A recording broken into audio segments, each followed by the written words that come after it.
La fabrication additive, c'est un procédé qui est très simple à comprendre. On peut faire le parallèle avec l'imbrication de Lego par exemple. Donc on vient imbriquer des Lego les uns dans les autres pour former à la fin une pièce. Ici on va faire un peu la même chose, on va déposer des couches de plastique les unes sur les autres pour venir créer notre pièce. Cette technologie, elle a un gros avantage par rapport à ce qui existe actuellement, c'est qu'elle elle nous permet d'obtenir des pièces vraiment très rapidement, c'est-à-dire du jour au lendemain obtenir sa pièce en plastique construite, finie. Elle permet également de travailler sur des petites séries de pièces, voire des prototypes unitaires, à des coûts qui sont bien moins élevés que les coûts actuels sur des procédés conventionnels. Et elle permet également d'avoir une grande liberté de design, c'est-à-dire qu'on peut faire des pièces vraiment très complexes. On retrouve la fabrication additive dans presque tous les secteurs d'activité. Elle a été introduite par l'aérospatiale qui souhaitait réaliser des pièces plus complexes sur des petites séries, ce qui a amené un coût important avec les procédés conventionnels. Aujourd'hui, la fabrication additive elle est devenue plus abordable et elle s'est répandue sur tous les marchés.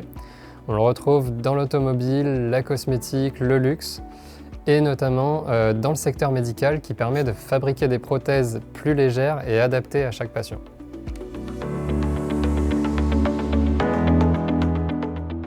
Alors on va retrouver trois principales catégories. On va avoir donc la première catégorie qui est la recherche et développement. Ici on va avoir besoin d'ingénieurs qui vont développer des matériaux, qui vont développer des machines, des imprimantes 3D ou l'aspect logiciel. Donc c'est les trois gros piliers. On a ensuite l'aspect bureau d'études, bureau des méthodes qui est la deuxième catégorie. Donc là on va venir plutôt intégrer la technologie de fabrication additive sur des lignes de production ou pour produire directement des pièces fabriquées en impression 3D. Et enfin, la dernière catégorie, ça va être la production, où on va avoir des opérateurs qui vont finir les pièces, sortir les pièces des machines et relancer les productions de pièces, où là, on est vraiment dans de la production en série.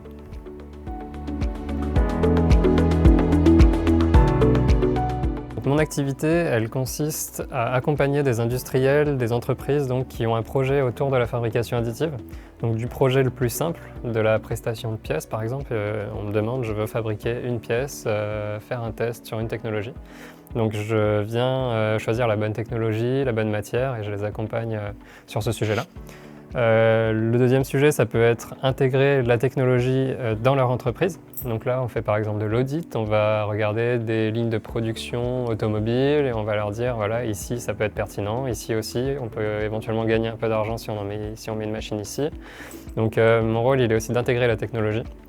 Et enfin, d'aider à choisir une technologie, une imprimante, une matière, pour que l'industriel puisse partir sur des bonnes bases et donc commencer à travailler avec la technologie sur des matières, des machines qui correspondront à ses applications.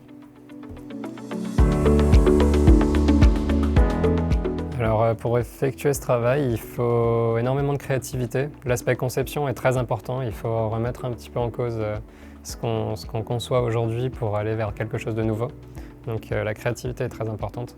On va chercher des niveaux Bac+3 à Bac+5, donc école d'ingénieurs, techniciens, qui sont donc adaptés à la fois à de la R&D et du bureau d'études.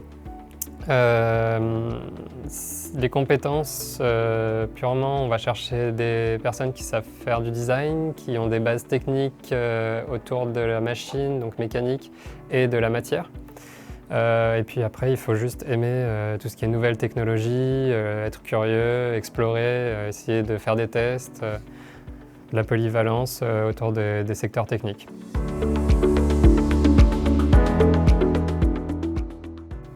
Donc, il faut savoir que sur la fabrication additive, on a vraiment une forte croissance annuelle, ce qui est un bon signe parce que ça veut aussi dire qu'il y a énormément d'opportunités sur ce secteur-là. Donc on touche vraiment à tous les secteurs, hein. Ça va vraiment du secteur de l'automobile, au sport, à la cosmétique, au luxe. Comme on disait tout à l'heure, ça touche vraiment tous les secteurs.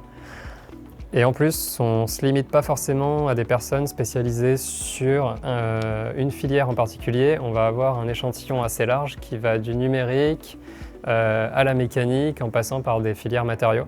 Donc on touche un public vraiment très large et il y a donc énormément d'opportunités, notamment chez les grands donneurs d'ordre, ce qui peut être intéressant pour des jeunes qui cherchent à s'intégrer sur le marché.